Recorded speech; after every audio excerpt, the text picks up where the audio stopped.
Só que no sistema de inscrição, para vocês verem isso de uma forma mais prática, né? Quando eu entro ali nas ações do projeto, a gente também passou isso na live anterior, tá? Mas eu quis abrir aqui de novo, porque esse é a alma, vai sendo a alma, né, do seu projeto, em que você vai colocar o impacto almejado, como a gente já tem as linhas de atuação do programa. Vocês vão conseguir verificar, vocês vão selecionar com base na linha de atuação que vocês vão escolher.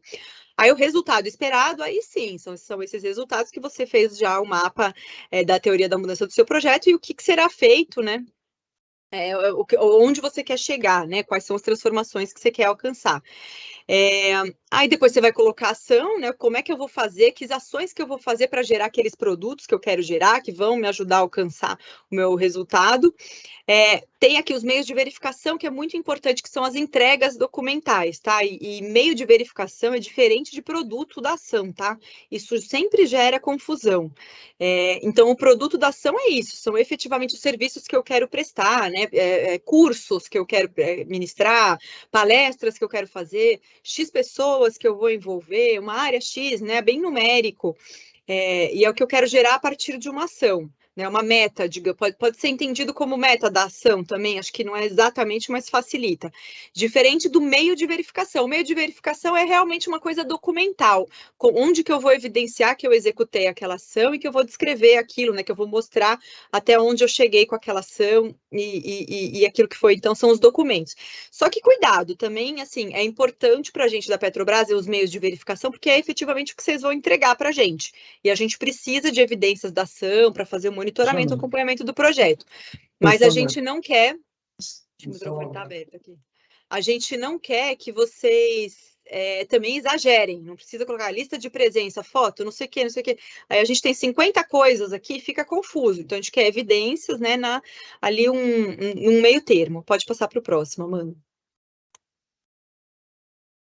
Aqui também, colocando o sistema onde vocês vão ter a metodologia. Então, depois que vocês descreveram as ações de vocês, né, com esse quadro, e aí a cada ação, aqui foi um quadro de uma ação. Então, vocês vão para cada ação, é por isso que é importante vocês terem um mapa, ter definido as ações em paralelo, porque aí quando vocês entrarem no sistema, vocês só vão cadastrando, porque o formatinho do sistema, ele abre uma janelinha para cada nova ação, entendeu? E depois de todo o projeto construído, aí vocês têm um olhar global para o projeto no sistema, mas ele é assim em caixinhas na hora que você vai cadastrando, então é bom você ter tudo escrito e depois você passar para o sistema, tá? Acho que é uma forma aí de não comer nenhuma bola enquanto vocês estiverem cadastrando.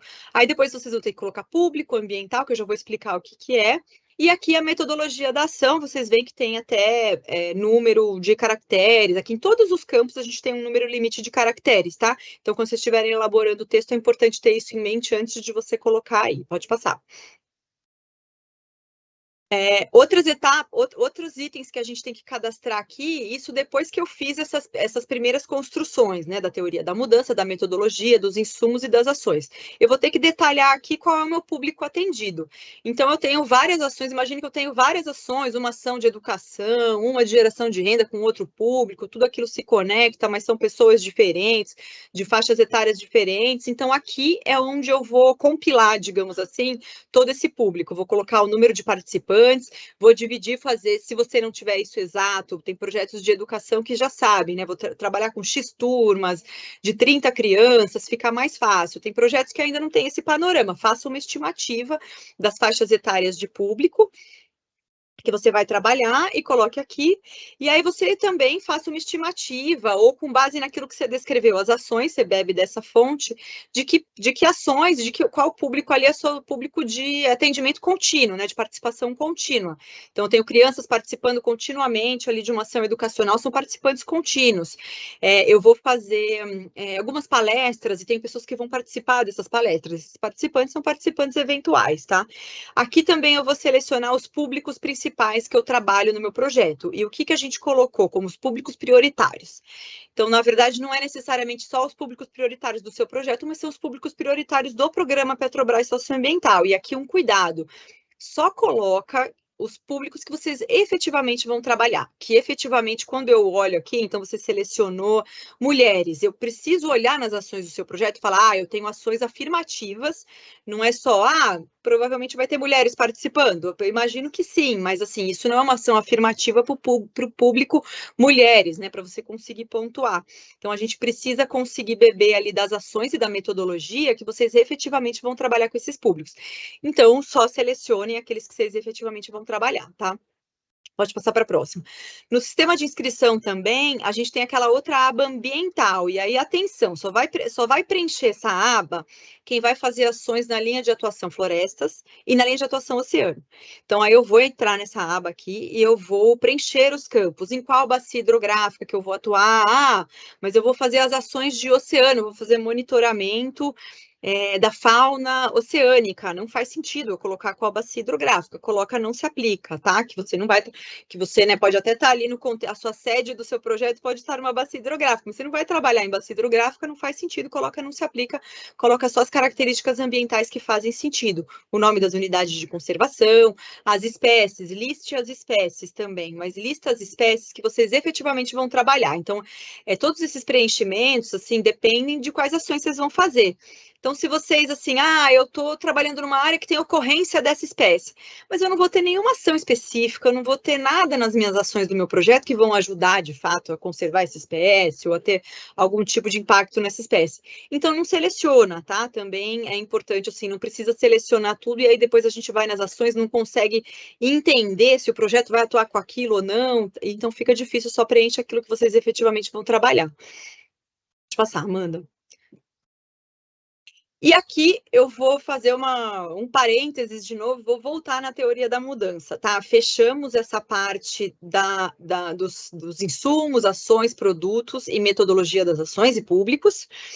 E o que isso vai gerar aqui, principalmente focando nos produtos das ações e ali depois nos meios de verificação, né? São métricas, os produtos como os produtos os produtos das ações, eles vão ser as metas, vão ser coisas que eu efetivamente vou fazer, eu vou quantificar, vou colocar números ali de maneira numérica, eles são métricas relevantes para eu ir monitorando o meu projeto, eles fazem parte do monitoramento do projeto. Pode passar para o próximo. E agora a gente vai passar para uma segunda parte, que também foi falada na live anterior, tá? Se alguém não assistiu, assiste, porque a live anterior é a primeira parte disso aqui, a gente está falando uma continuidade, que é da metodologia de avaliação. Mas, enfim, a primeira parte é toda a construção do meu projeto, o que eu vou fazer, como é que eu vou fazer, quem é o público e tal, definir tudo isso. Aí eu defini como é que eu vou monitorar, em quais períodos, quais vão ser as minhas entregas, os produtos que eu vou gerar, como é que eu vou fazer todo esse acompanhamento, né? E que vai ser muito focado em avaliar o quanto que eu estou alcançando aí, executando dos meus produtos, das ações, tá? E aí vai ter uma segunda parte, que para a gente também é muito importante, que é a avaliação do projeto. Pode passar para o próximo. E aí a gente traz um pouco essa distinção, né, do que é monitoramento. No monitoramento aqui do meu projeto, eu vou coletar informações, análises durante toda a sua execução, com esse olhar aqui, que eu até já falei, né, útil para prestação de contas e útil para gestão, né? Então tem uma das minhas ações ali que é fazer os cursos, eu vou entregar, quero ter 50 cursos ministrados ali, ele faz parte de um resultado esperado. Eu estou ali na metade do projeto, não fiz nem um décimo. Então, ele é importante para eu avaliar, olhar, colocar, fazer uma análise do meu grau de execução e do que eu preciso fazer para corrigir esse projeto, né, e para conseguir reverter algum não alcance, né, de ações ou de produtos. Já a avaliação, a gente não olha mais o grau de execução ou a conformidade da execução do orçamento, que também faz parte do monitoramento. Na avaliação, eu quero olhar a efetividade do meu projeto, né, então eu quero chegar numa transformação, em qual medida eu estou chegando nessa transformação? Meu projeto está sendo efetivo realmente? Então, isso que a gente entende por avaliação, que é essa segunda etapa que tem preenchimento também. Pode passar, Amanda.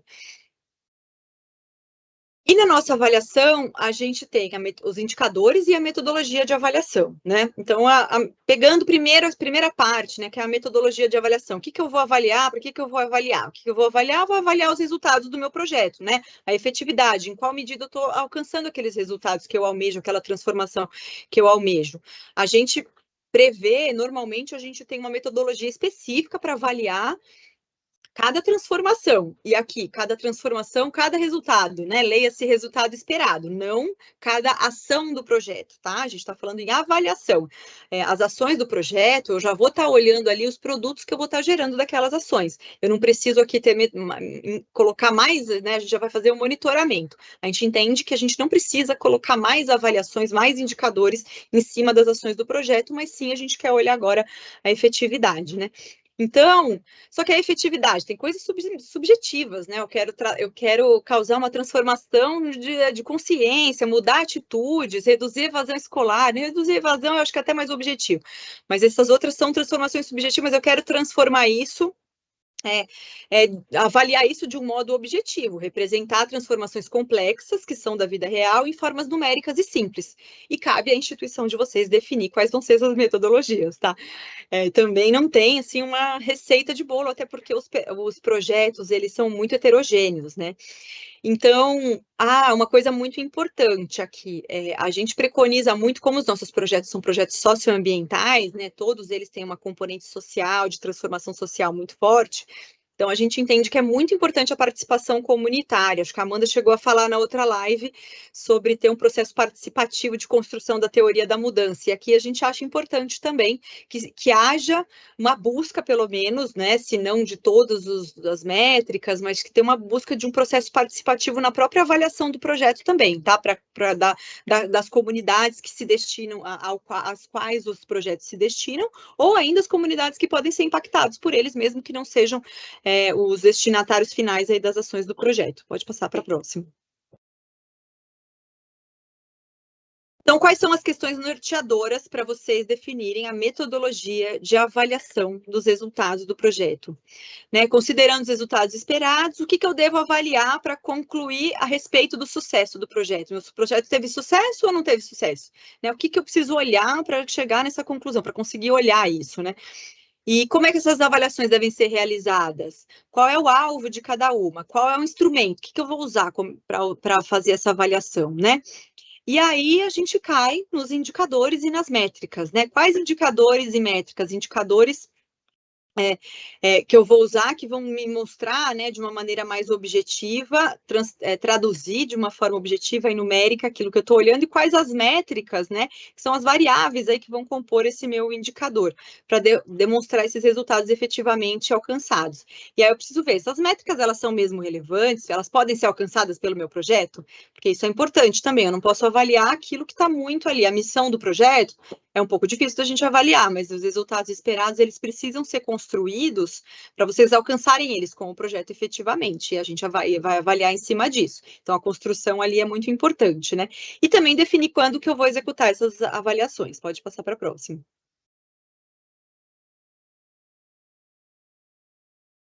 Tá, aqui. Devem ser medidas, devem ser verificadas com suficiente precisão, né? Então, em geral, métricas baseadas em dados concretos, dados objetivos, elas são preferíveis àquelas baseadas em indicadores subjetivos, que têm mais potencial de erro, né? Elas devem ter baixo custo, e aí eu deixei isso bem destacado. Por quê? Porque a minha metodologia de avaliação, porque todo mundo tem muito medo da hora de avaliação do projeto, né? Assusta, putz, vou ter que avaliar, mas aí eu terminei meu projeto, depois ainda vou ter que ficar avaliando, mas vou ficar mais 3 anos vendo se foi efetivo ou não. E não é isso que a gente quer, né? Se uma metodologia de avaliação ou um indicador que você está propondo, ele tem todo esse custo que está fora do seu orçamento, custa muito mais do que as ações do projeto e muito mais tempo, então ele não é um bom indicador e não é uma boa metodologia de avaliação. Ela precisa ser execuível, né, e tá dentro aí do seu orçamento para você fazer.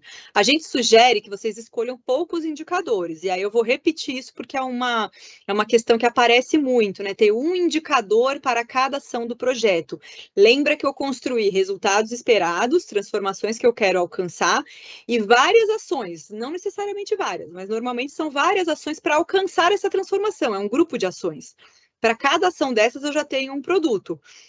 E o indicador, né, a avaliação que eu quero fazer aqui é do resultado esperado e não das ações. Então, eu preciso ter esse olhar para o resultado esperado, tá? Então, não precisa encher ali de indicadores que vão ser pouco significativos ou que eles meramente vão traduzir aquilo que já está nos produtos das minhas ações, tá? Pode passar, Amanda. E aqui a gente entrar numa parte assim um pouco mais objetiva, assim, para trazer um pouco. Eu quis trazer aqui isso, já pegando um pouco a amostra de projetos que a gente tem, quais são as formas mais recorrentes de metodologia de avaliação, mas de um jeito geral, sem entrar nos temas, tá? Depois que eu escolhi os indicadores, que eu escolhi as minhas métricas, de qual maneira, como é que eu vou medir, né? Então, eu vou aumentar a renda, eu vou, né, ver. Avaliar o indicador em métrica de renda, em números, né, que eu escolhi aqui, qual vai ser o meu indicador. E aí eu tenho que olhar que de qual forma que eu vou mensurar, né? Os projetos eles podem lançar mão de diferentes níveis de avaliação. Então, esses diferentes níveis, que vai do mais custoso para o menos custoso, do mais oneroso para o menos oneroso, daquele mais confiável, digamos assim, para o menos confiável, talvez para aquele mais preciso para o menos preciso, né? Então, a gente pode comparar grupos de tratamento como num projeto de pesquisa e grupos de controle. O grupo de tratamento é aquele que eu trabalhei.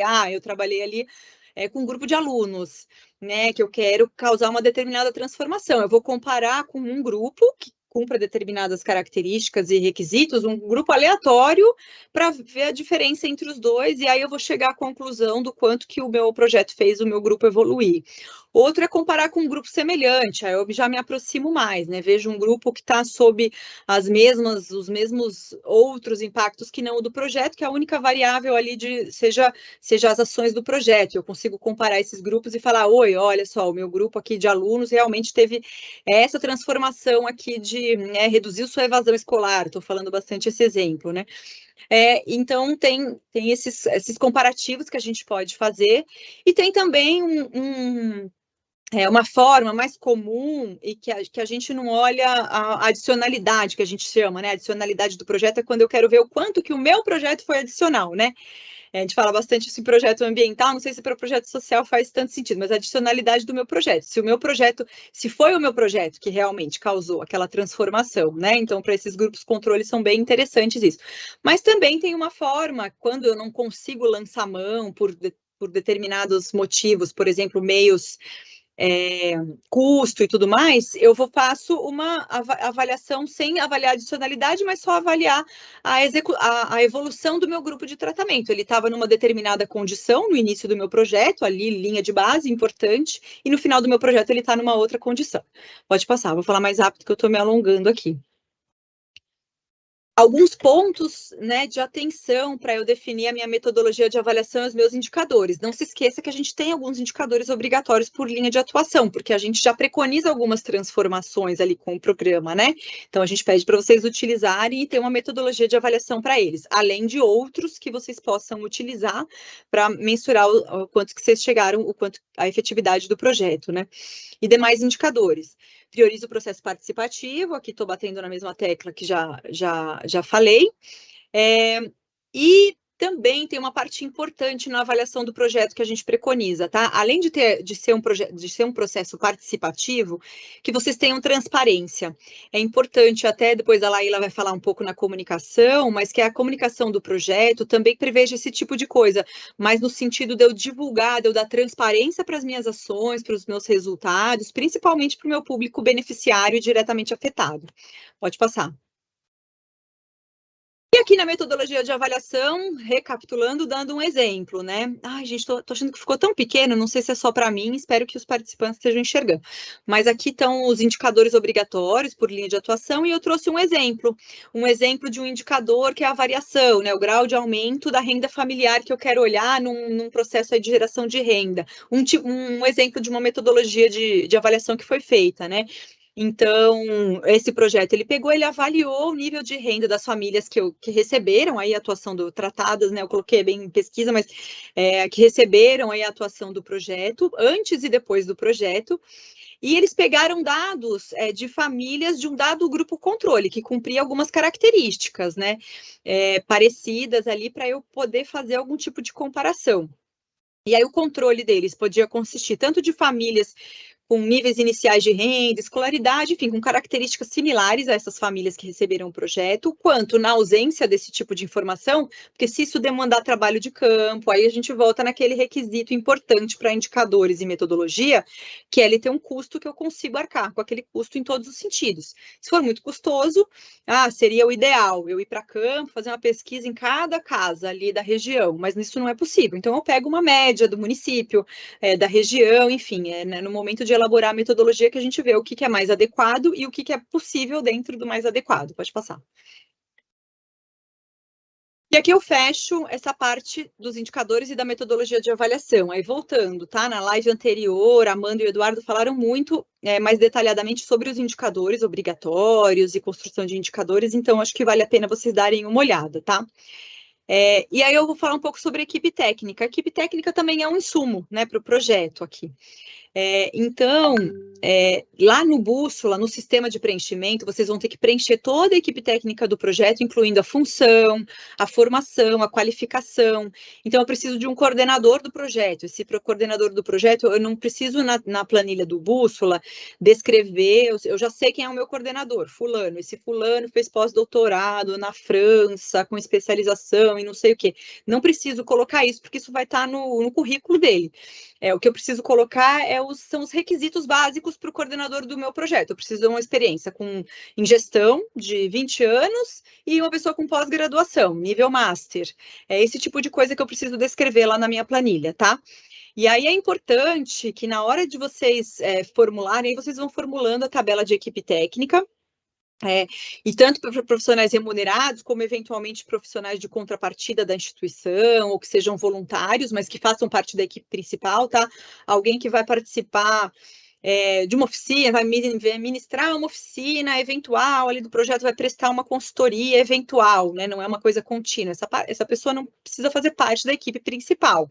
Da equipe principal é quem participa mais regularmente das principais frentes de ação do projeto. Pode passar.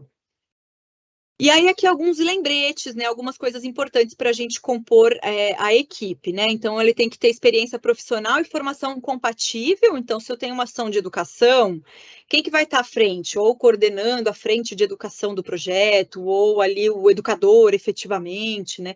Então, precisa estar claro isso. Tem que ter uma carga horária compatível ou uma dedicação compatível com aquilo que ele efetivamente vai fazer no projeto. Para os coordenadores, isso é um problema que a gente tem muito também. Às vezes prevêem uma carga horária, uma dedicação muito baixa para um coordenador geral de projeto. Então, é importante vocês saberem que o coordenador geral dos projetos que estão na nossa carteira, eles não vão só ser gestores do projeto, eles vão fazer interlocução com a Petrobras, atender demandas diversas. Muitos dos projetos de vocês dialogam muito com ações de relacionamento comunitário no entorno das nossas operações, temos comunidades priorizadas lá para vocês atuarem, inclusive, então a gente tem muita demanda sobre isso, então a gente precisa de um coordenador que esteja efetivamente, assim, disponível para trabalhar nesse projeto, tá? Então, assim, não corram esse risco de colocar uma carga horária, uma dedicação muito pequena.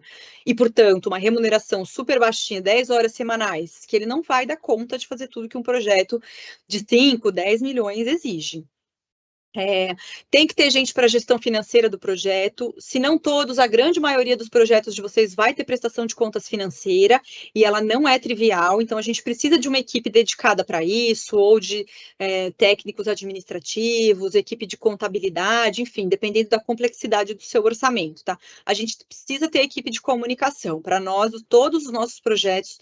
Comunicação, como a Laíla vai bem falar, é um carro-chefe, então a gente precisa que isso esteja bem descrito aí nos projetos e que a gente tenha equipe dedicada e com formação compatível. Eu aqui sou bióloga, gosto de ficar na rede social, eu vou ficar na comunicação aqui, da coordenação de comunicação do projeto. Não façam isso, coloquem uma pessoa com formação requerida ou que tenha experiência, né? Não que uma bióloga como eu não possa trabalhar com comunicação, mas tem que ter uma experiência realmente profissional com isso, tá? Equipes e serviços destinados às ações principais devem estar espelhados no orçamento, então, além de colocar aqui na equipe, além de descrever ali nas ações desses insumos que vocês vão precisar, não esqueçam de prever o orçamento para você custear a sua equipe, para você não ficar sem executar o seu projeto, tá? deve cumprir a legislação brasileira, então acho que isso é etapa posterior aí de projetos selecionados, mas é importante, porque muita gente pergunta, mas eu posso contratar MEI? Mas eu posso, ao invés de contratar um CLT, posso contratar um serviço? Assim, a composição da equipe, o modo de contratação é totalmente de responsabilidade da instituição, mas a gente tem que seguir a legislação, tá? Então, olhem o que preconiza a legislação. Para esse tipo, MEI pode executar determinados tipos de atividades, outros não. Isso está preconizado na legislação brasileira. Então, bebam dessa fonte aí para vocês comporem a equipe, tá? E monte uma equipe diversa, tá? Para a gente é importante que você seja inclusivo aí na montagem da sua equipe. Pode passar.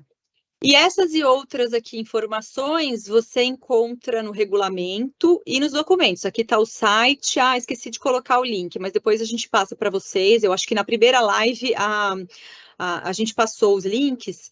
Então, aqui, se você entrar na página da Petrobras, tanto o regulamento da seleção pública, quanto as orientações de preenchimento do projeto estão lá. E olhem as orientações de preenchimento do projeto, porque muitas dessas coisas que a gente está falando na live de teoria da mudança, nessa de hoje, estão lá também. Elas são muito importantes, às vezes a gente tem a impressão de que nem todo mundo lê as orientações de preenchimento, então leiam, porque ela é super importante e vai ajudar muito vocês, tá?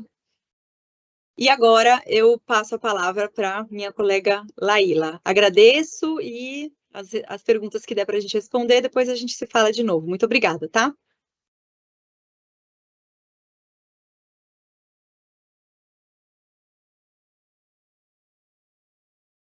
Olá, pessoal, boa tarde a todos e todas. Meu nome é Laíla, eu trabalho aqui na área de responsabilidade social da Petrobras, aqui junto com a Ana, minha colega que estava aqui apresentando, acompanhando a execução de projetos sociais. Antes de seguir aqui com a fala, fazer a minha autodescrição, eu sou uma mulher parda, de pele morena, tenho olhos castanhos, cabelos também castanhos, compridos, estou com uma blusa preta aqui hoje, tá certo? Eu vou seguir, pessoal, aqui a nossa apresentação de hoje, a nossa live de hoje, falando um pouco sobre plano de comunicação. O plano de comunicação, a gente entende como uma parte do projeto, né? A gente, às vezes, vê que alguns projetos pensam assim, tenho aqui o meu projeto e o plano de comunicação como uma peça à parte, uma coisa estanque, assim, separada, né? Mas, na verdade, a gente entende que o plano de comunicação, ele perpassa, ele é transversal ao projeto, ele perpassa toda a execução do projeto, as ações do projeto, e tem o poder de contribuir para os resultados esperados e os impactos que o projeto pretende alcançar, tá certo? Quando vocês forem preencher lá no Bússola a parte de comunicação do projeto de vocês vão ver que a gente tem lá 3 grandes blocos, digamos assim, sobre comunicação, né? Uma parte falando sobre estratégia de comunicação, vocês vão falar quais são as estratégias que vocês vão traçar para alcançar os seus resultados seus objetivos de comunicação. Vai ter uma outra parte onde vocês vão colocar quais são os produtos de comunicação que vocês vão utilizar como instrumentos para alcançar essa estratégia, e vai ter também a parte onde vocês vão falar um pouquinho sobre a avaliação dos resultados em comunicação, tá bom? Então, eu vou trazer aqui, eu pensei, 2 grandes blocos de perguntas que podem ajudar vocês a refletirem como vocês vão estruturar essas estratégias de comunicação e o plano de comunicação de vocês, tá certo? Então, a primeira dessas 2 perguntas, assim, eu pensei 2 grandes perguntas para ajudar vocês a refletirem sobre esse plano de comunicação, com quais públicos eu vou me comunicar e quais as demandas de comunicação das minhas ações. E aí, a partir dessa reflexão dos públicos com os quais eu preciso me comunicar e as demandas de comunicação das minhas ações, eu vou poder traçar os meus objetivos de comunicação e o caminho para alcançar esses objetivos, tá certo? Então, aí, com quais públicos, começando pelos públicos com quais o projeto precisam se comunicar. Eu trouxe alguns exemplos de público, né? Cada projeto tem sua especificidade, então essa não é uma lista fechada, é uma lista exemplificativa para ajudar vocês a pensarem esses públicos que vocês vão se comunicar, né? As demandas de comunicação com esses públicos são os públicos que a gente vê de forma mais genérica, assim, mais comum nos projetos. Então, como eu vou precisar me comunicar com os meus atendidos?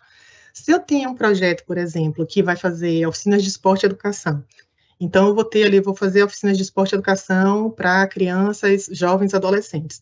Eu preciso comunicar para esse público que eu vou fazer isso, qual o perfil requerido para participar dessas minhas oficinas, qual o período de inscrição, qual a duração, como a pessoa faz para se inscrever. Eu preciso me comunicar também com os pais desses atendidos, para que o responsável desses atendidos, para que essas crianças possam ir lá se inscrever, participar e ter a minha ação, ter o público esperado, ter o sucesso esperado.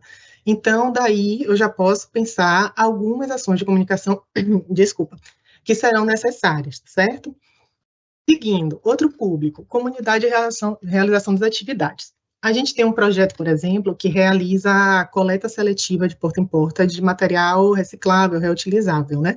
Então, eu preciso comunicar para essa comunidade que eu estou realizando essa atividade, por que eu estou realizando essa atividade, em que período ela será realizada, como as pessoas vão estar identificadas, né? Então, você vai bater na porta da pessoa, como é que eu vou saber que é mesmo a pessoa do projeto? Então, eu vou colocar lá, vou ter a demanda de uma foto legal de alguém com colete do projeto, daí eu já vou ter a demanda do colete do projeto, identificando que aquela pessoa participa do projeto.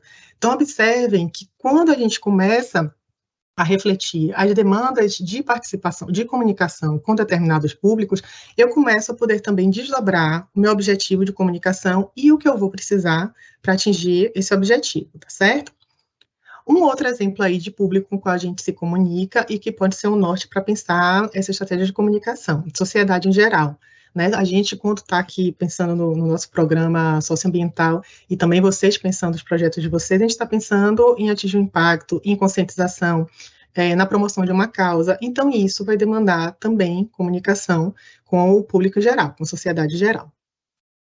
Os públicos parceiros, a gente tem aqui, nesse edital, a gente tem a possibilidade, oportunidades para projetos não incentivados, mas também para projetos incentivados, então a gente tem aí como parceiro, além da Petrobras, o órgão que estiver concedendo o incentivo, e isso gera também uma demanda de comunicação.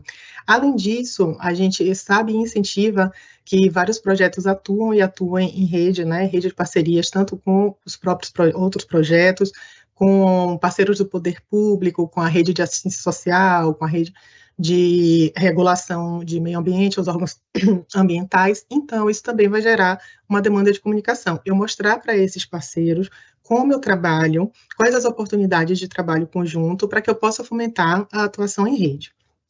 E um outro público que eu trouxe aí para ajudar vocês a pensar em demandas de comunicação, comunidade científica. Inclusive, nos projetos, nas linhas de oceano e florestas, a gente tem aí indicadores, né, de publicações técnicas, de disseminação do conhecimento.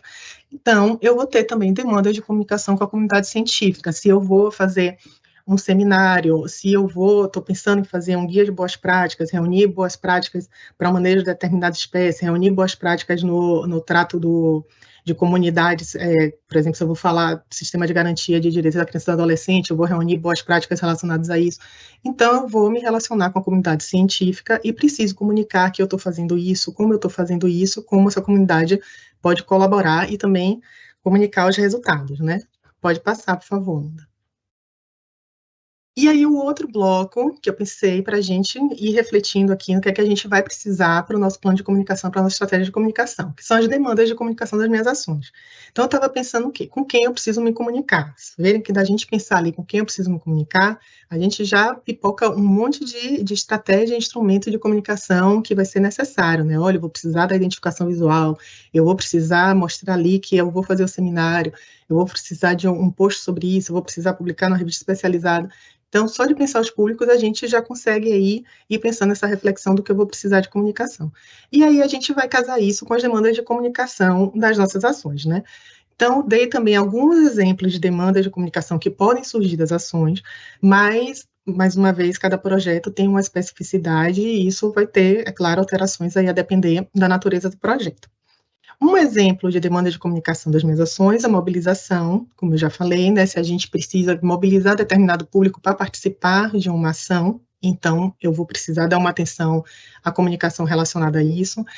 Um exemplo disso, por exemplo, se eu tenho um projeto de desenvolvimento econômico sustentável, que ele vai trabalhar, vai realizar feiras de agricultura familiar, voltada para aumento da renda, escoamento da produção daqueles pequenos produtores. Então, eu preciso mobilizar tanto o público que vai expor, como eu preciso mobilizar público para participar da feira e adquirir os produtos e conhecer tanto o projeto quanto os produtos que estão ali expostos, né? Então, a partir das minhas ações, eu vou identificar algumas demandas de comunicação, como, por exemplo, a mobilização de público.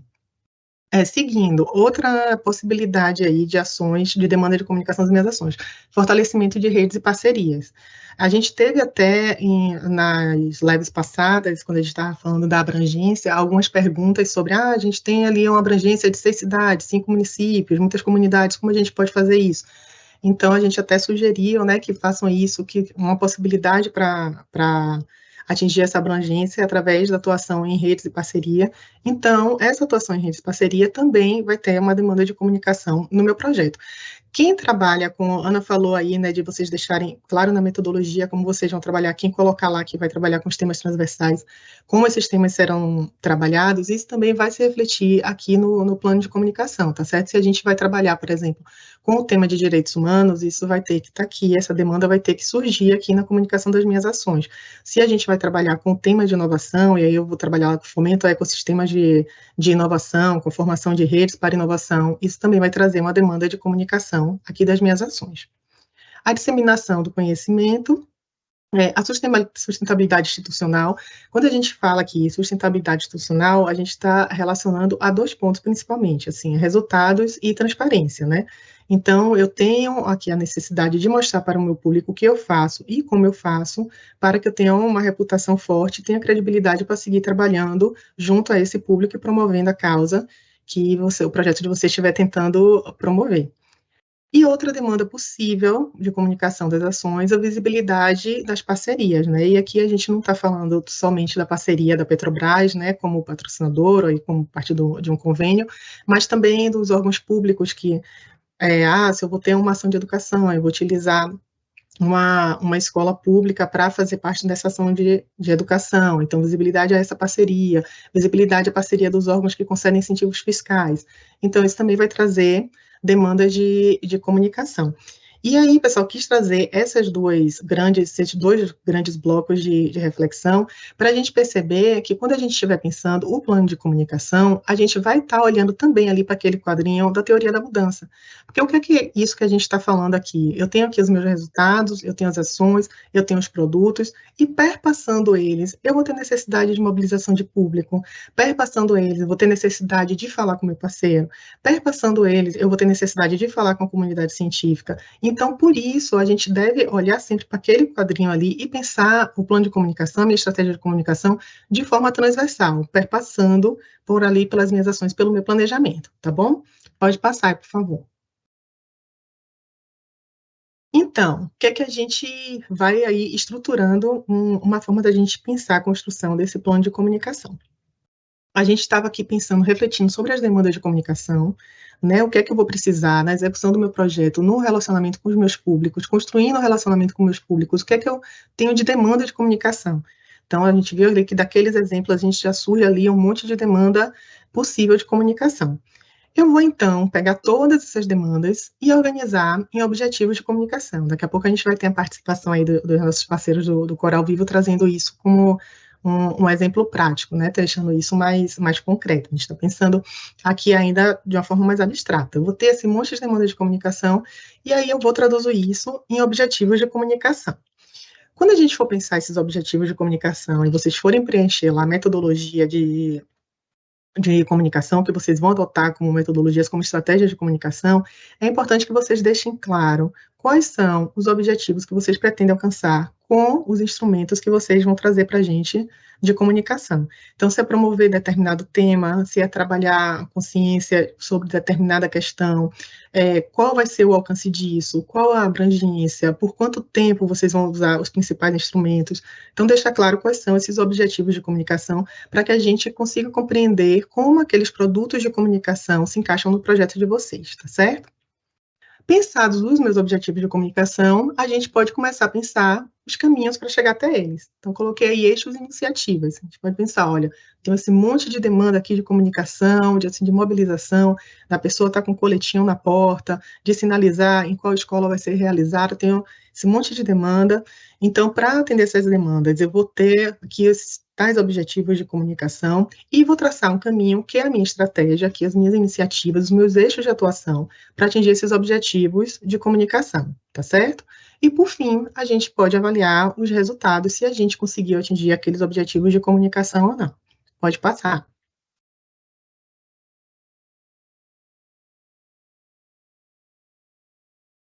trouxe aí, então, alguns pontos de atenção para vocês nessa jornada, tá certo? De pensar a estratégia de comunicação. Um desses pontos de atenção é pensar com a questão da presença digital. A gente vê aí, né, a comunicação digital, inúmeros canais, a gente inclusive demanda, né, lá no preenchimento, vocês vão ver lá no preenchimento que a gente pede os canais de comunicação do projeto, que vocês coloquem lá, quais são os canais utilizados, quantos seguidores e tudo mais, mas pensar a presença digital do projeto é mais do que pensar, eu vou postar por semana 5 fotos no Facebook, 5 fotos no Instagram, um tweet e pronto, acabou. Eu tenho que fazer isso a partir daquilo que a gente foi identificado ali, das minhas demandas e do meu público. Então, se eu tenho um público mais jovem que eu preciso mobilizar, onde está esse público, né? Em que rede social esse público tem uma presença mais marcante? Onde eu consigo construir melhor um relacionamento com esse público?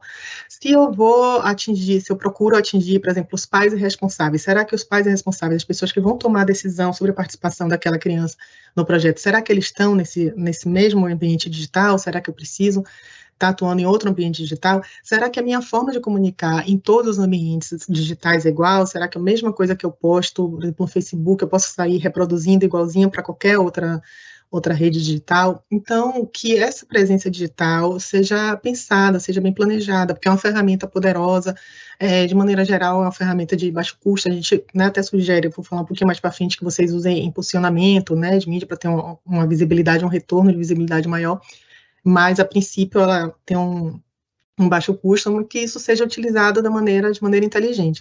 E aí eu reforço de maneira planejada, nem de maneira inteligente, mas de maneira planejada, que haja uma estratégia para essa presença digital.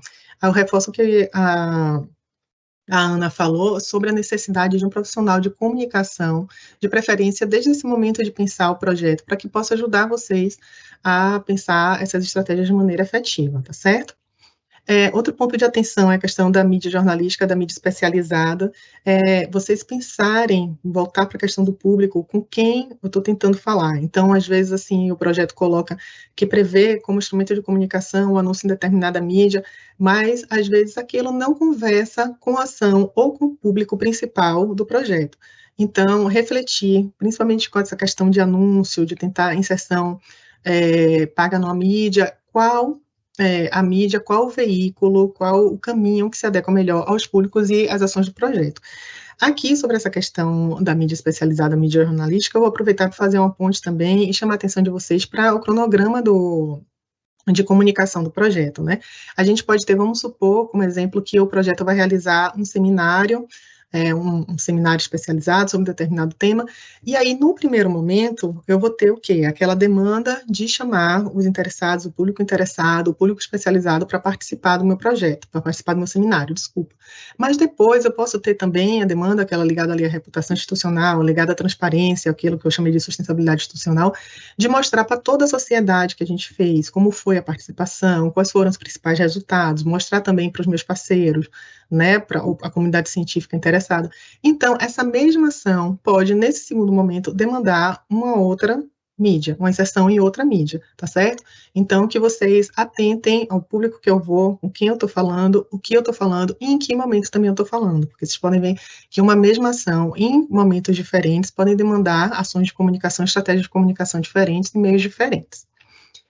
Um outro ponto de atenção aí, sinalização, quando for pensar faixa, banner, backdrop, pensar isso, mais uma vez, bem amarradinho às ações do projeto, né, se eu vou precisar de algo mais móvel, se eu realizo, por exemplo, muitas ações no ambiente aberto, se eu vou precisar de uma tenda, de algo que seja mais fácil de transportar, ou se eu preciso de uma sinalização mais fixa, tá, para vocês, isso vai refletir no orçamento de vocês, então é importante que seja bem planejado, bem pensado.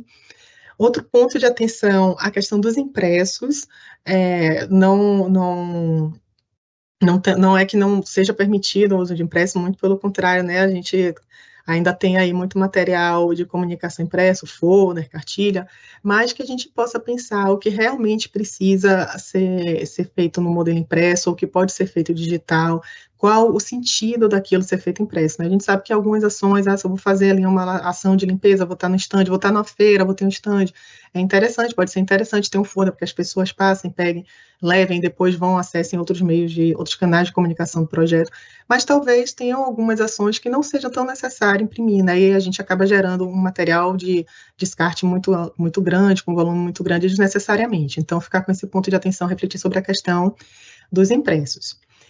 Uniformes e itens operacionais, pensar neles, né, como produtos de comunicação, aquilo que a gente tinha falado, por exemplo, se o meu projeto vai realizar uma ação de coleta seletiva, as pessoas devem estar ali uniformizadas. A gente pode até pensar assim, mas a pessoa pode estar com um boné qualquer, pode estar com um boné branco, pode estar com um boné branco, mas pode também estar com um boné que reflita ali o projeto, a marca do projeto, a marca do patrocinador e dos parceiros. E pensar também essa questão dos uniformes e itens operacionais de forma criativa e adequada ali ao uso, né? Então, se a pessoa vai ficar no sol, será que não é legal fazer um bonezinho com aquela proteção aqui? Se a gente vai fazer uma camisa para uma atividade de limpeza de coleta, será que não é legal fazer com manga longa e proteção solar? Então, pensar também sobre esse ponto.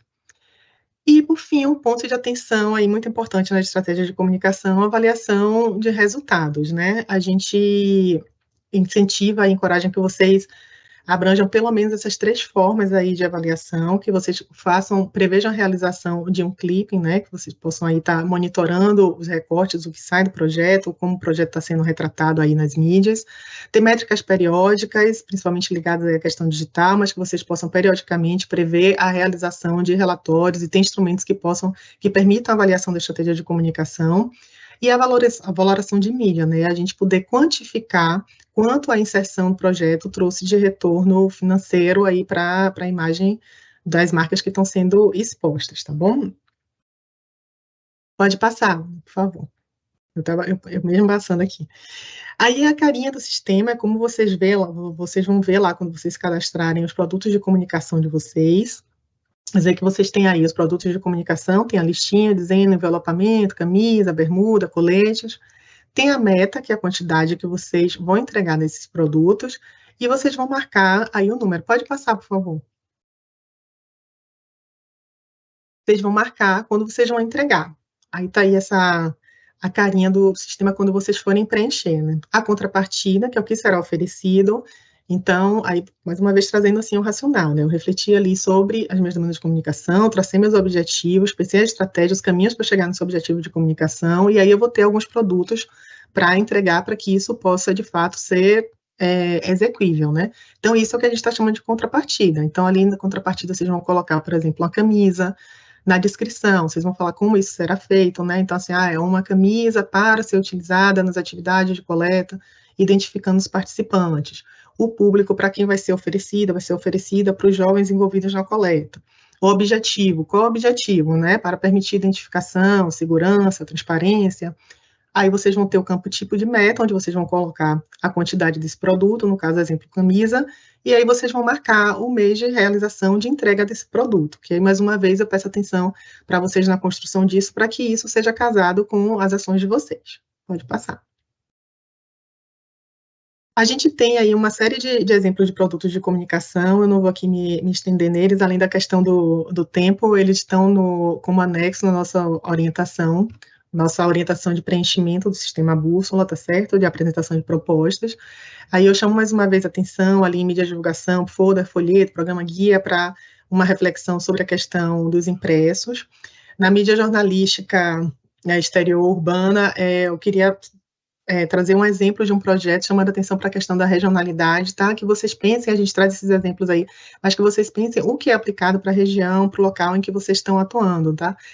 Eu acompanho um projeto, por exemplo, que trabalha na cidade do interior, na zona rural dessa cidade, e que algumas mídias dessas que a gente pensa mais convencionalmente não funcionam. O que funcionam é a moto passando com o som, e o carro de som passando anunciando a ação, tá? Então, a gente não está com isso aqui, mas para vocês pensarem que a gente tem aqui uma série de exemplos, mas que vocês podem também trazer os produtos de comunicação, os meios de comunicação que mais se adequam à necessidade do projeto, tá bom?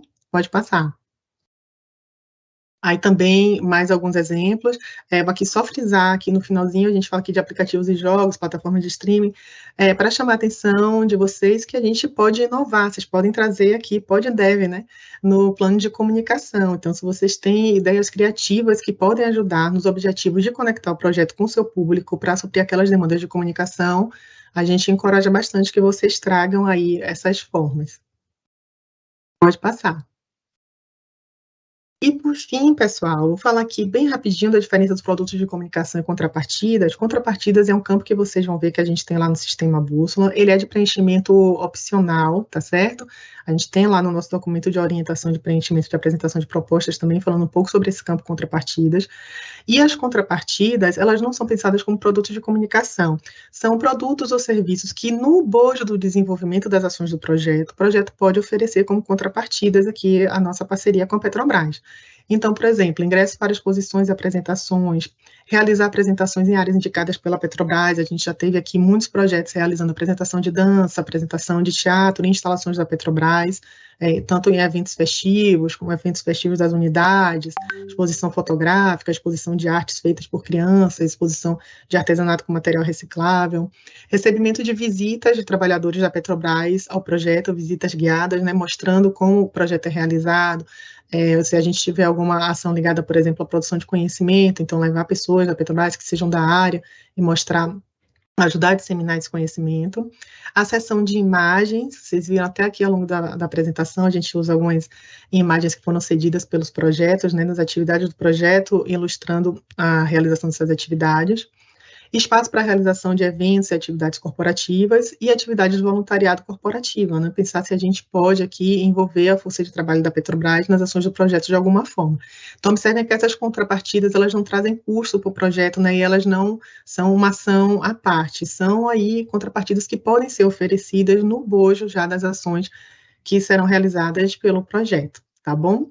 É isso que eu tinha para trazer aqui de comunicação, esses pontos aí para ajudar na reflexão de vocês, para vocês irem montando a metodologia de comunicação de vocês. Hoje a gente tem aqui a participação do Projeto Coral Vivo, um parceiro nosso, está aqui no programa Petrobras Socioambiental. O Clóvis vai falar aí um pouquinho para vocês sobre como concretizar tudo isso que a gente está falando.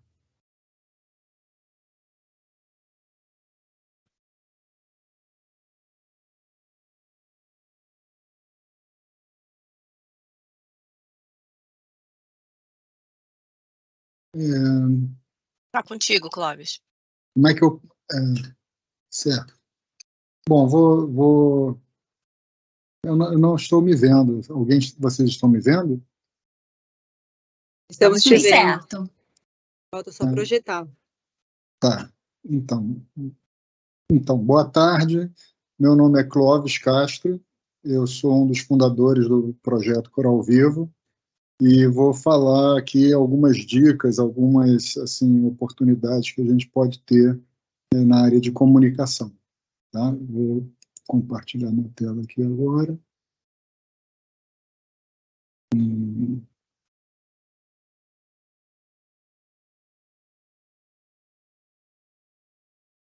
Não tá dando muito certo, não. Peraí. Agora vai.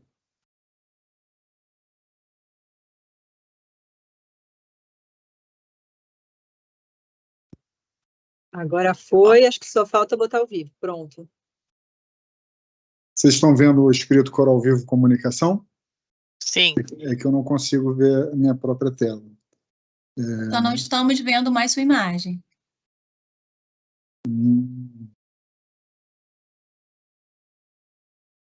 E agora? Agora Perfeito. sim. Pronto, então deixa eu... É porque estou com duas telas, ainda assim é difícil de ver. Continuam vendo Coral Vivo Comunicação? Sim. Tá. Bom, pessoal, então, assim, a história... O Coral Vivo, ele fez 20 anos esse ano, mas a gente começou a nossa parceria com a Petrobras em 2006. E tivemos algumas fases de comunicação ao longo disso. Acho que não só o Coral Vivo foi amadurecendo, se aperfeiçoando, como todo o sistema de patrocínios e de relacionamento da Petrobras também amadureceu nesses 20 anos.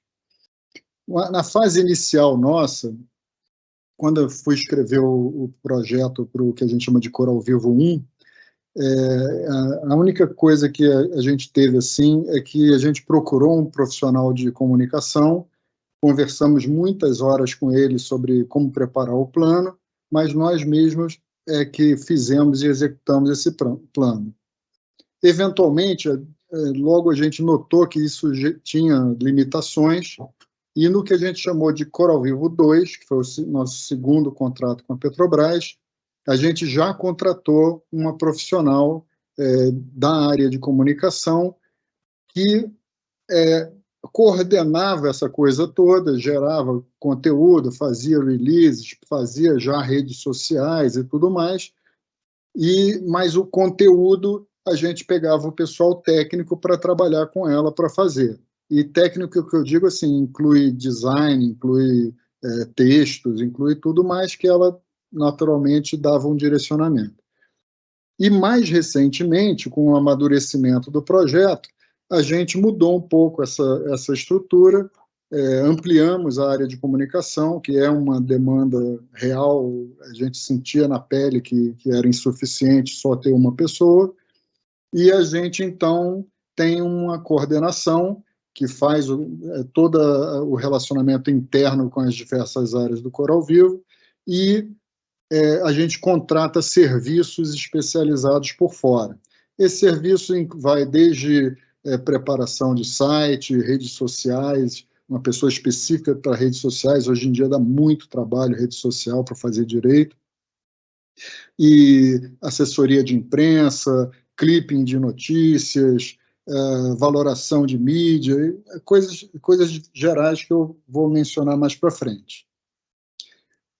Para pensar na comunicação, a gente também começou a pensar que, na verdade, existem vários eixos diferentes dentro da comunicação.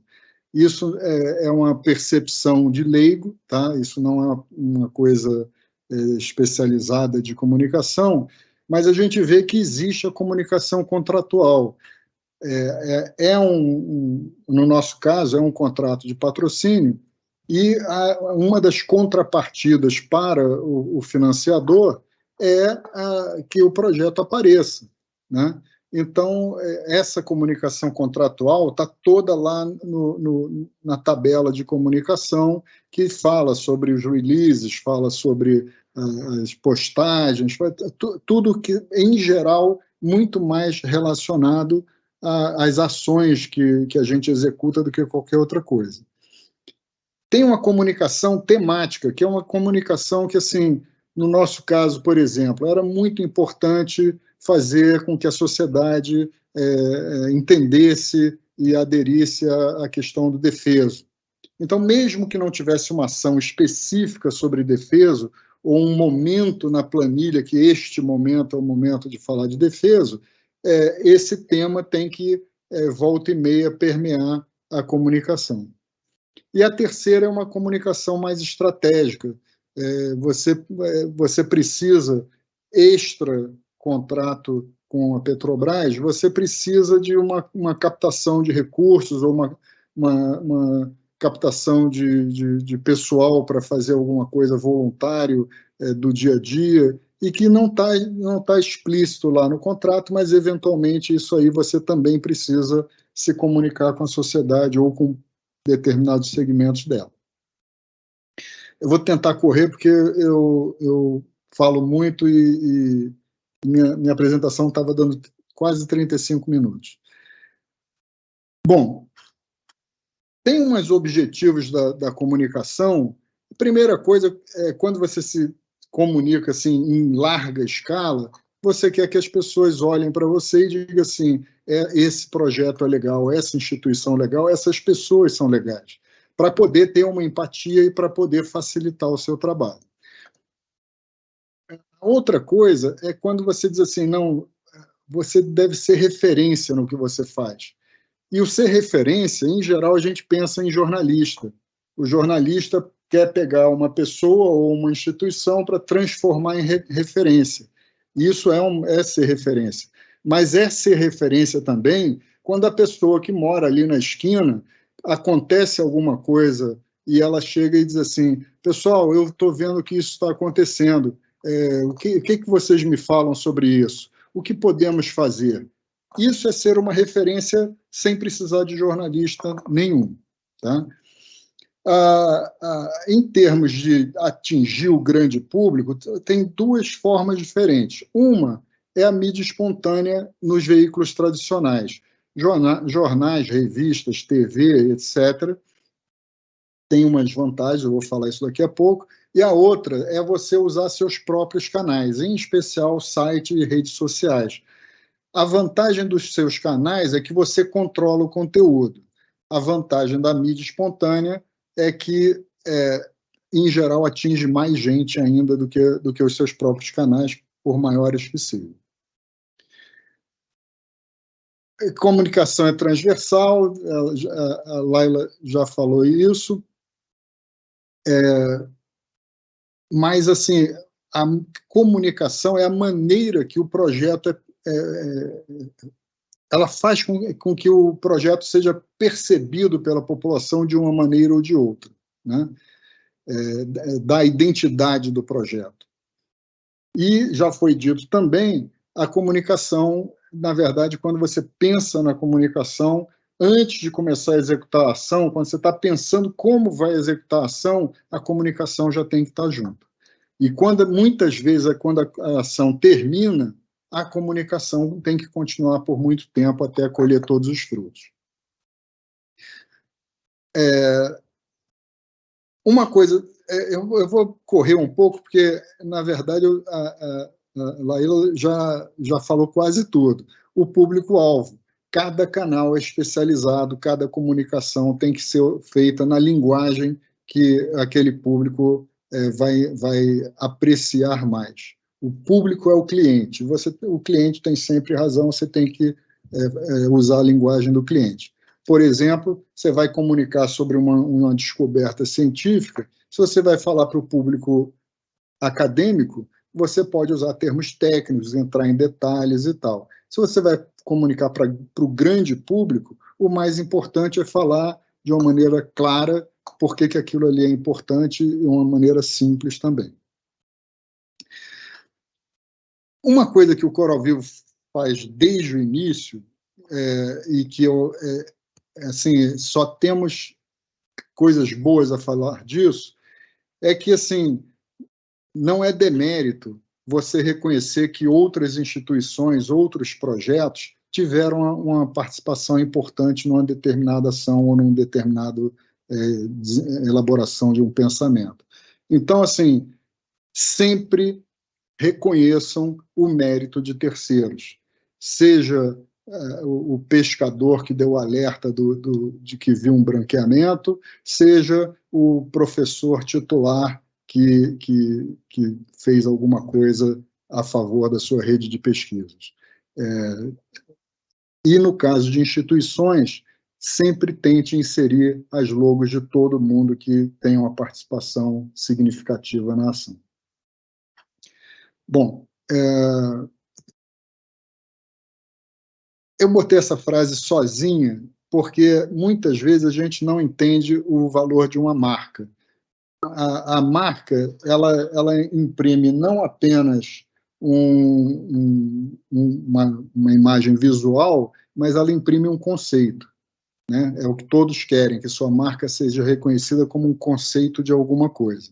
Então, não use de uma maneira trivial a sua marca. Sempre respeite, sempre use, faça com que ela apareça bem, que ela apareça limpa, que ela apareça não distorcida, não modifique a sua marca a cada matéria que você vai fazer. A marca ela é fixa, ela deve ser sempre igual, a não ser em ocasiões especiais que cada um tem que avaliar quando é essa ocasião especial.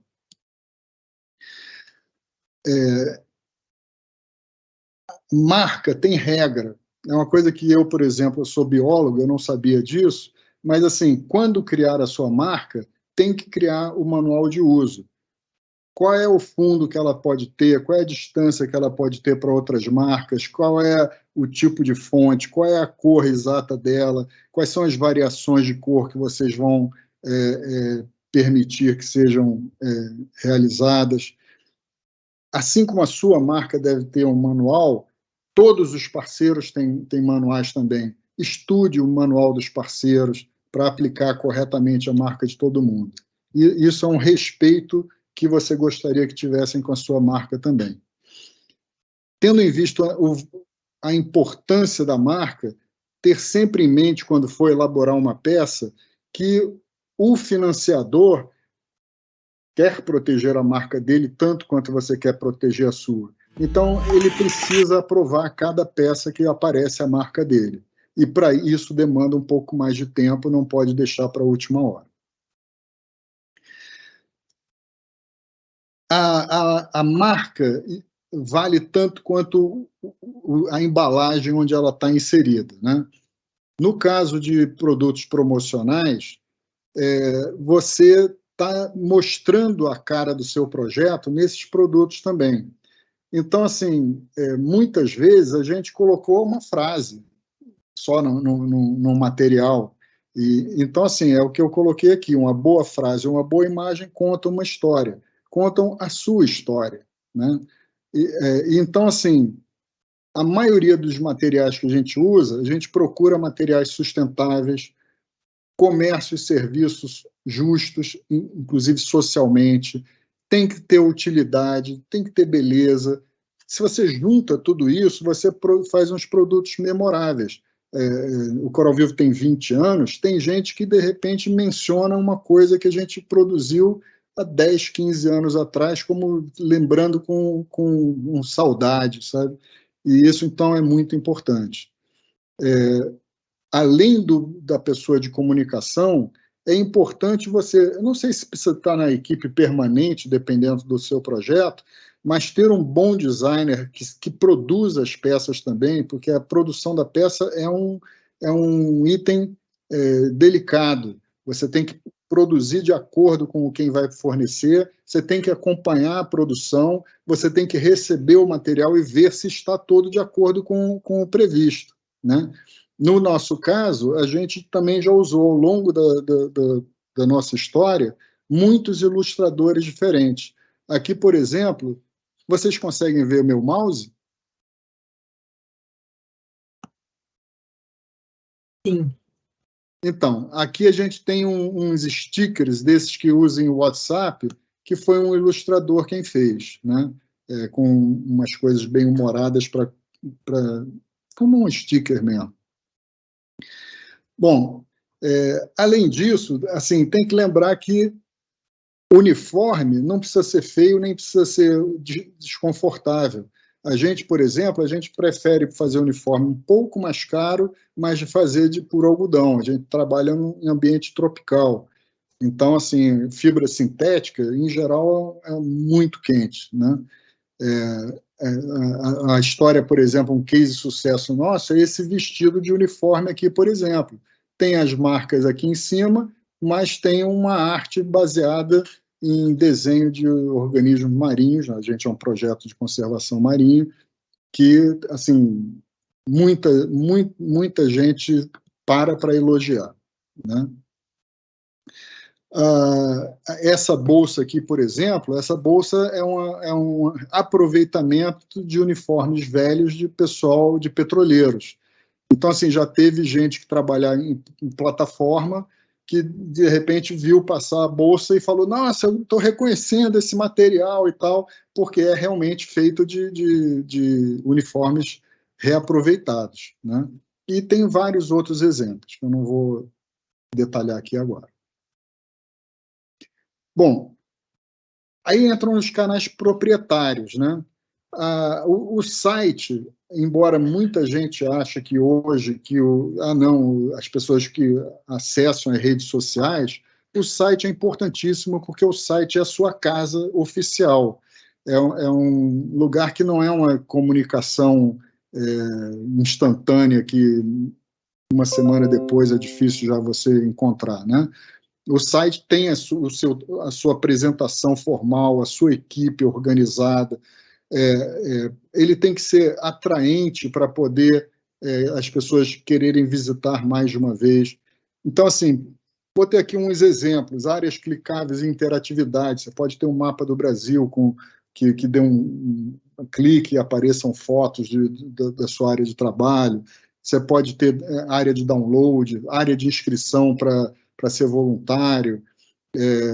Se você pretende internacionalização, você pode fazer tradução de partes do site, pelo menos, principalmente a apresentação e as principais realizações e coisas do tipo. Tá? Mas então o site, embora pareça que é menos importante, é a cara do seu projeto, é a sua casa.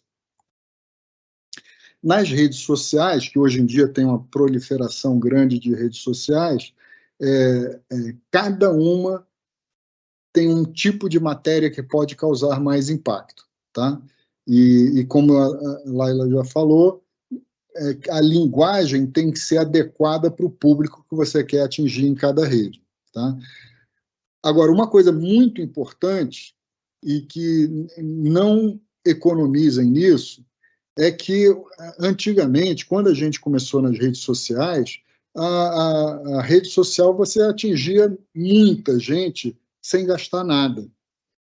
Os algoritmos dessas plataformas, que agora estão numa fase de querer monetizar a plataforma, você não consegue mais ter um grande alcance sem você pagar para a rede. Tá? Então, isso chama-se impulsionamento. Façam previsão de impulsionamento em todos os assuntos realmente relevantes que vocês tenham. Caso contrário, vocês não vão atingir a quantidade de pessoas que vocês desejam. Em termos de redes sociais, uma coisa que a gente viu também é que agora são muitas redes. E para você conseguir otimizar o trabalho, tem dois tipos de postagens. Uma é uma atemporal, fotos de peixes, fotos da história do projeto, o que quer que seja. E tem as pautas factuais ou de moda. Então, assim, são coisas que aconteceu uma coisa hoje que tem a ver com o seu projeto que você quer botar ali para o seu público ler. Se você esperar 2, 3 dias, isso ninguém mais, já é uma matéria velha. Então, você tem que ser rápido. Né? Aqui, por exemplo, eu botei um exemplo, teve um momento que as redes sociais foram inundadas com esses desenhozinhos parecendo Disney, que foi um programa de inteligência artificial da Disney e da Pixar, que você botava algumas coisas ali e ele gerava um desenho. A gente fez esse desenho, postou, só esse desenho deu quase 3.000 curtidas. Não são visualizações, são curtidas. Né? Bom, em redes sociais, eu vou dar um pouquinho mais de destaque para o YouTube, porque o YouTube ele não é como um Instagram, um Facebook ou coisa parecida, que é mais instantâneo. A pessoa vê aquilo ali passou, some na sequência, né? E enquanto que o YouTube é mais um depositório. Além de você poder fazer lives pelo YouTube, já dei até disciplinas na universidade via essas lives, quanto você pode armazenar a história das produções do seu projeto, das produções em vídeo. Eu vou dar 3 exemplos aqui, vou tentar ser rápido. Todos esses vídeos têm para download ou para visualização no nosso canal YouTube. Tá? Mas, assim, o Core e os Corais é um exemplo de... deixa eu diminuir o som. O Core e os Corais é um desenho animado de uma menina que vai visitar os avós. Ela é uma indígena do sul da Bahia e ela, de repente, descobre que tem o poder de escutar os animais marinhos, de entender o que eles falam. Né? e ao mesmo tempo, tem uma pegada para falar sobre a questão do lixo plástico no mar. Essa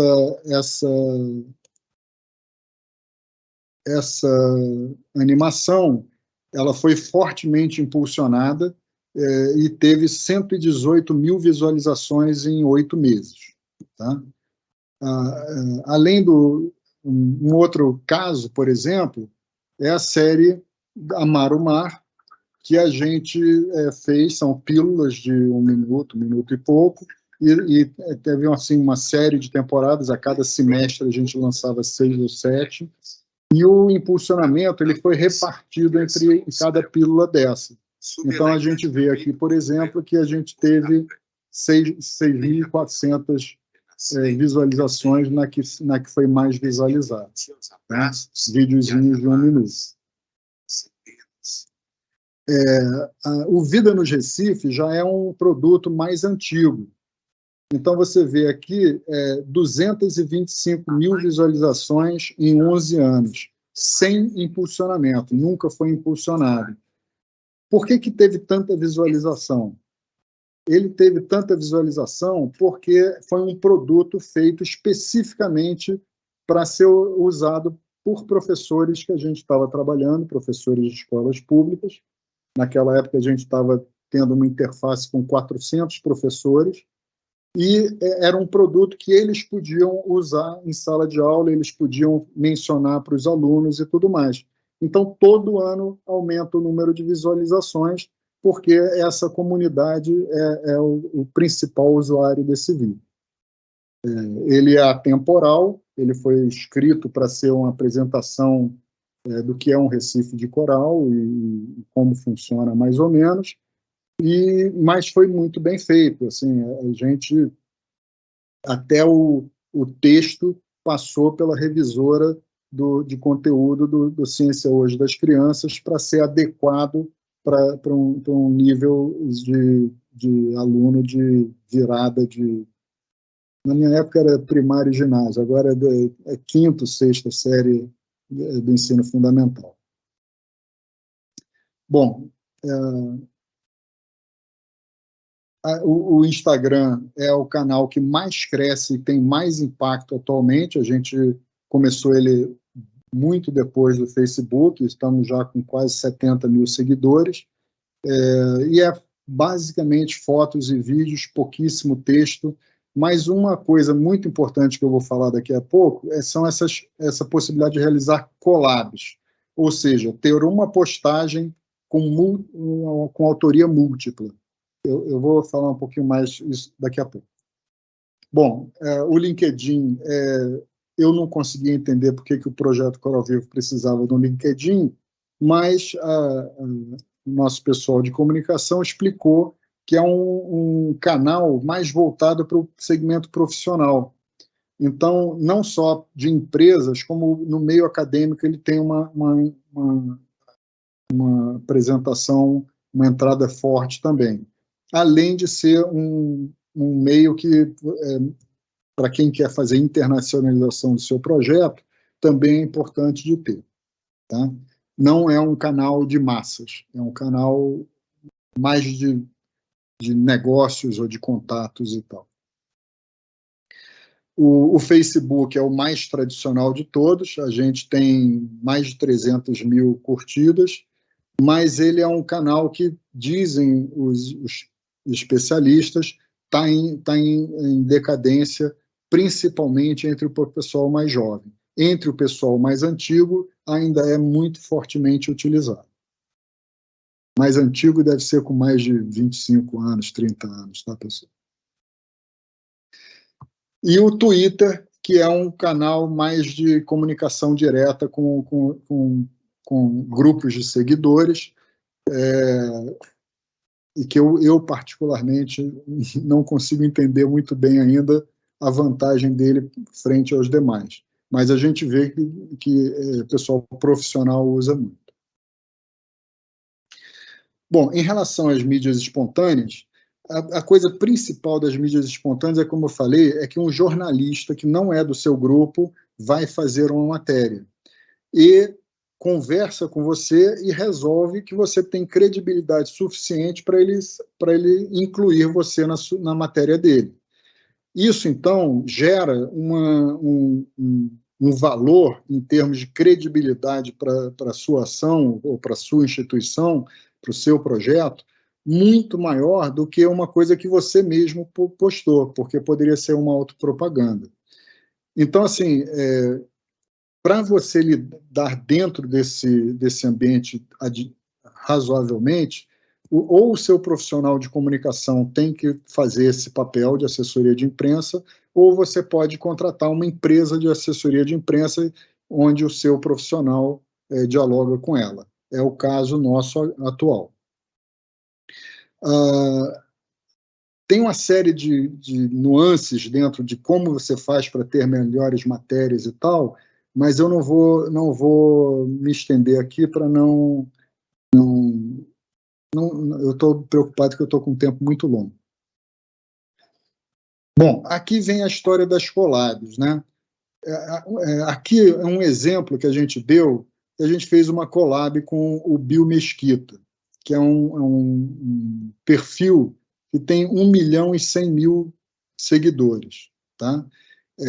Quando você vai avaliar um collab, ou se você vai tentar se envolver com um influenciador digital, tem 3 coisas que você pode avaliar. O alcance, no caso, por exemplo, 1.100.000 seguidores, tem gente que tem 100 milhões, né? A ressonância, ou seja, se as pessoas simplesmente olham aquilo e pronto, ou se as pessoas dialogam com esse influenciador, e a relevância. No caso do Bill Mesquita, tem a ver com a questão de natureza, de biologia e tal, então tem uma relevância muito grande para a gente.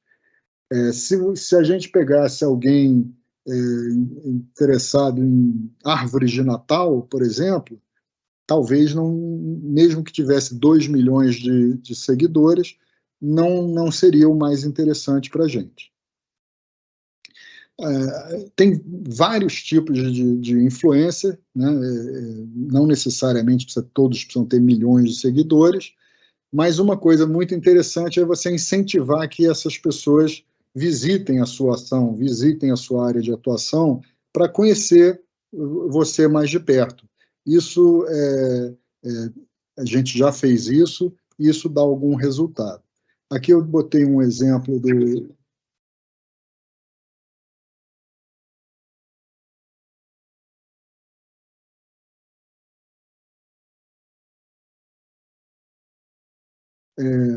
Então, assim,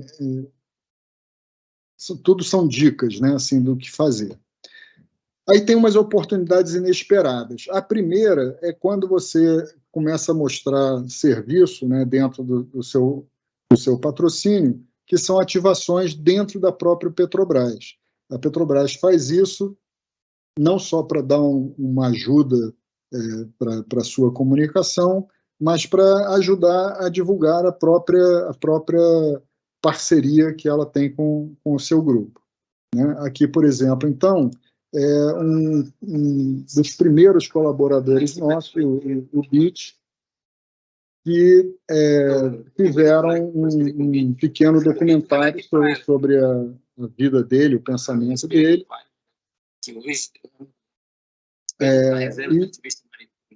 De conservação dos recursos naturais. E que, para vocês terem uma noção, em 2023 teve 25 mil visualizações no YouTube e 210 mil visualizações no Facebook. Então, assim, para mostrar o potencial desse tipo de colaboração.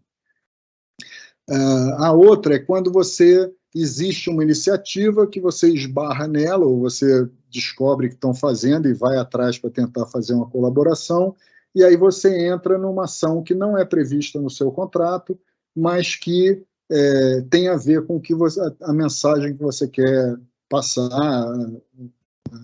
a temática do seu projeto. Aqui, por exemplo, foi uma série da Globoplay, A Era dos Humanos, que foi fazer trabalho de campo e a gente deu um apoio e deu entrevistas para a própria série e tudo mais, e eventualmente depois a gente foi participar do lançamento. Tá? O nosso investimento aí foi zero financeiro. Né? Bom, e finalmente a questão da avaliação, que a gente, de uns anos para cá, para poder ter uma noção se a nossa comunicação, em especial assessoria de imprensa, está funcionando, é a questão do clipping de imprensa, como funciona isso? Você faz um release, um texto sobre um determinado assunto ou uma determinada ação. A assessoria de imprensa dispara esse texto para jornais, revistas, TV, etc. e tal. Pode ter uma negociação para dar uma exclusividade para um canal que tem um impacto um alcance muito grande. Faz parte do trabalho deles. Quando essa matéria e esse release entra na sociedade, milhões de jornais de estados que você não está presente, ou de sites, ou de blogs, ou de tudo mais, começam a replicar aquela informação e mencionar você. O clipe de imprensa te dá um relatório de todos os lugares que você saiu num determinado período. E aí você consegue ver se, em geral, a imagem é positiva, se não é, se está escrevendo besteira, se escrever besteira, você pode escrever uma carta pedindo publicação, uma cartinha curta, né? Senão não tem jeito. E a outra coisa que é um subproduto do clipping, que em geral uma empresa que faz, e não é muito caro, é uma avaliação da valoração das mídias, ou seja, aqueles lugares todos que você saiu, se você fosse pagar para sair naqueles lugares, quanto que você teria que gastar? Isso é uma super simplificação, não sei, nem saberia fazer uma valoração de mídias espontâneas, mas é uma informação muito interessante para você saber se você está melhorando, se você está mantendo um bom desempenho e tudo mais. Tá? Bom, pessoal, as dicas que eu tinha iniciais eram essas, e estou à disposição para conversar com quem precisar.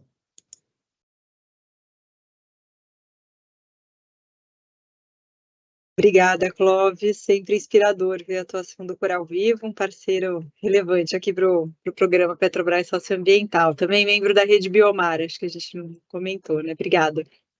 Bom, gente, a gente está com o tempo da live encerrando, então a nossa equipe de apoio aqui selecionou algumas perguntas, diversas perguntas, na verdade, eu e a Laíla vamos nos dividir aqui para responder, tá legal?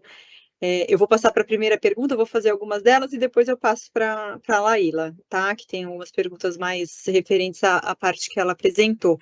A primeira é da Luciana Reis, sobre a oportunidade 20 na linha de atuação de florestas, que é uma oportunidade que preconiza aqui sequestro de carbono e educação ambiental em alguns municípios do Rio de Janeiro. Ela pergunta... reflorestamentos para contemplar indicadores de medição de carbono pode ser realizado em unidades de conservação, no caso uma reserva biológica, com espaços que necessitam e podem ser acessados para o reflorestamento, ou vocês só consideram áreas privadas ou que não são os Cs? Então, Luciana, sim, você pode contabilizar a contribuição aí para o sequestro de carbono e emissões evitadas do seu projeto em unidades de conservação, sim, tá? A gente tem diversos projetos que atuam em unidades de conservação na nossa carteira. E vale dizer que a quantificação de carbono, né, a mensuração do carbono é um indicador obrigatório aqui que a gente preconiza para a nossa linha de florestas, então faça sim, e não se esqueça de prever serviço ou equipe dedicado para isso, tá? Para fazer isso no projeto. A segunda pergunta é da Daniele Dantas, ela está perguntando assim, se ela prevê uma ação, como uma oficina, por exemplo, e o facilitador, ele é um voluntário, ele vai atuar como uma pessoa física voluntária, e ele tem uma carta de anuência, ele está se comprometendo formalmente para realizar tal serviço no contexto do projeto, ela pergunta se essa escolha é ruim, como que ela poderia viabilizar isso de uma forma positiva, e claro, aproveitar. Então, assim, essa decisão, ela é muito de responsabilidade do projeto, sabe, Daniele? Acho que, por um lado, com certeza vocês não precisam abrir mão de trabalhos voluntários ou de uma pessoa voluntária para fazer, mas o que eu poderia te dizer é preveja um plano B. Vale a pena prever um plano B quando você depende de recursos de terceiros ou iniciativas de terceiros ou alguma coisa voluntária que, por mais que se comprometa, é um pouco mais frágil do que você contratar um serviço, né? Então, preveja um plano B, de repente reserve um pouco do orçamento, caso isso não dê certo, mas conte com o seu voluntário e fazendo aí essa avaliação do risco disso não dar certo. A Elisângela Fogaça, ela pergunta onde é que ela encontra essa estrutura para seguir a estruturação do projeto. Então, no documento de orientações para preenchimento do projeto, está no site da Petrobras, eu coloquei ali, até na primeira live, se você digitar no Google, Elisângela, você vai lá, Petrobras, Socioambiental, Seleções Públicas, você vai cair ali na nossa página. E na nossa página mesmo tem o link para o regulamento, que é um documento, e logo abaixo tem esse link para orientações de preenchimento do projeto. Mas o preenchimento em si está num outro link, que fala ali inscrições, que está nesse mesmo site, na nossa mesma página de seleções públicas. Você vai ver ali Seleção Pública 2023, a gente já compartilhou ali nas outras lives também o nosso endereço eletrônico, mas buscando no Google você encontra, aí você abre ali a página, e você vai encontrar esses documentos em links e também a página para inscrição. E aí esse documento orientador de preenchimento que você consegue abrir, ele abre em formato PDF ali, ele orienta você a como preencher no sistema, no Bússola. Então ele tem muitas dessas dicas e orientações que a gente passou hoje. A Ana Lu, do Ibracon, ela pergunta assim, que quando estamos escrevendo a narrativa que justifica a proposta, devemos incluir no texto as referências de trabalhos científicos e outros que subsidiam a importância das espécies ou áreas-alvo para o trabalho proposto? Sim, inclua sim, na Lu, essas referências. Eu até oriento você a não só, a gente tem uma aba ali, uma seção de referências bibliográficas que você pode citar referência como você citaria num trabalho científico. Mas não só faça isso, mas cite no decorrer do texto. Por exemplo, na metodologia, quando você está falando da sua escolha por fazer um monitoramento ou pela uma área ali, você coloca isso e tem a contextualização ambiental, né, que a gente colocou ali, caracterização da realidade socioambiental. É uma outra aba que eu não mostrei aqui, mas que você vai explicar a sua área de atuação, por que você escolheu aquela área, por que você escolheu aquelas espécies, e ali você pode citar ali esse trabalho, explicar o porquê, né, e a referência também, além de colocar na referência bibliográfica, na seção específica para referência, para ele não ficar só perdido na referência, que fica difícil para a gente saber onde, assim, que aquilo referenciaria, tá? Uma outra pergunta... Ah, tá, da referência, uma pergunta anônima, pergunta sobre a região Nordeste, né, que não há recursos da Petrobras, eles têm a intenção de realizar um projeto que vai contar muito com voluntariado, né, com recursos dos voluntários, para que ele seja totalmente execuível com a ação do voluntário. De qual forma a Petrobras pode participar? Então, aí a gente só esclarece que na etapa 1, a gente teve 2 etapas dessa seleção pública, na etapa 1, que a gente inclusive já divulgou os resultados, ela pegou região Norte, região Nordeste. Essa etapa a gente tem outras regiões do Brasil, né, que é a região Sudeste e parte aí do Centro-Oeste, ainda mais pegando o bioma Pantanal. Então, a gente não está pegando nessas atividades, e o programa em si, ele também não apoia diretamente só voluntariado, mas a gente encoraja que faça e que também busque instituições para, de repente, o voluntariado constar como uma parte das ações de um projeto, tá? São essas aqui, eu passo para a Laíla aqui. A Laíla tem um bloquinho de perguntas para você agora. Obrigada.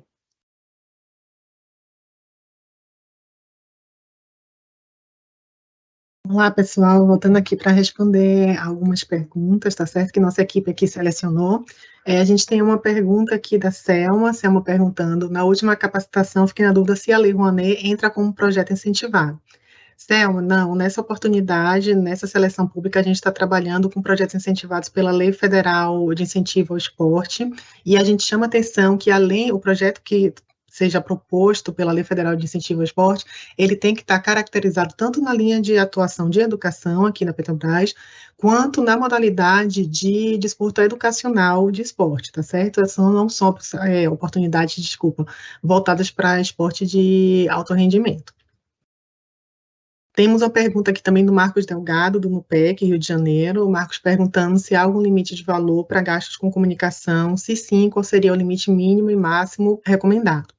Marcos, a gente não tem estipulado um limite mínimo e máximo, né, obrigatório por projeto para destinar para comunicação, mas a gente recomenda que cerca de 10% do orçamento total do projeto seja destinado para serviços e contrapartidas de comunicação. Seguindo aqui com mais uma pergunta, a pergunta da Kátia. Kátia pergunta, todos os resultados esperados precisam ser previstos no projeto? Exemplo, minha linha de atuação descreve 3 resultados esperados, se eles são cumulativos, eu posso focar em um resultado. Kátia, a gente espera que todos aqueles resultados que estão ali previstos na oportunidade estejam sim contemplados no projeto. Pode ter um ou outro pequeno ajuste para adequar esse resultado à realidade do projeto, mas sim, a gente espera que todos aqueles da oportunidade sejam contemplados na sua proposta. Além deles, tem ali alguns resultados também que a gente considera relevantes, que são sugeridos e você pode incorporar na sua proposta, e também outros resultados podem ser incorporados dentro do planejamento de vocês, com base na teoria da mudança, tá bom? Uma outra pergunta na Lu, do IBRACON, Instituto Brasileiro de Conservação da Natureza, nos pergunta, estamos dialogando sobre possíveis parcerias para a nossa proposta com outras instituições que também pretendem apresentar propostas próprias. Seria possível, por exemplo, profissionais que pretendem trabalhar em um projeto também contribuindo em outra instituição proponente? Então, Ana Lu, a gente incentiva, né, que os projetos, que as instituições atuem sim em redes, parcerias, não tem nenhum problema, vocês podem estabelecer essas parcerias. E os profissionais, eles podem sim trabalhar em mais de um projeto, mas eu ressalto que nesse momento a gente não vai pedir que vocês detalhem já quem serão esses profissionais, né, com exceção do coordenador. O coordenador, vocês vão precisar, né, anexar o currículo do coordenador, o coordenador sim vai ter o nome apresentado nesse momento, mas os outros profissionais a gente vai ter lá o cargo de composição, a função na equipe, mas vocês ainda não vão apresentar quem serão esses profissionais. E é importante também vocês pensarem que se esse profissional ele vai trabalhar em mais de um projeto, em mais de uma proposta, que ele tem que ter uma carga horária compatível, né, uma logística de localidade de atuação compatível, e também a remuneração vai ser proporcional a esse tempo de dedicação a cada um dos projetos. A gente tem aqui uma quinta pergunta do Bruno, da Universidade Federal Fluminense. O Bruno nos pergunta, o preenchimento da equipe é realizado de forma global, se existe uma aba onde todas as equipes, todas as ações são preenchidas de forma conjunta, ou se será preenchido de forma específica no espaço de cada ação. Bruno, a equipe vai ser preenchida de forma global, certo? Vai ter um campo específico para o item equipe lá no sistema bússola, no sistema de inscrições, e a equipe vai ser listada toda ali em conjunto nesse campo. E temos mais uma pergunta aqui, anônimo, para inscrição de projetos é necessário ser ONG. Então, de acordo com o regulamento dessa relação, para inscrever um projeto, precisa ser uma entidade privada, sem fim lucrativo, que compõe a sociedade civil e que tem ali no seu estatuto, como seu objeto, como suas atribuições, interesses coletivos que estejam relacionados com as linhas de atuação e os escopos das oportunidades ofertadas aqui na seleção pública.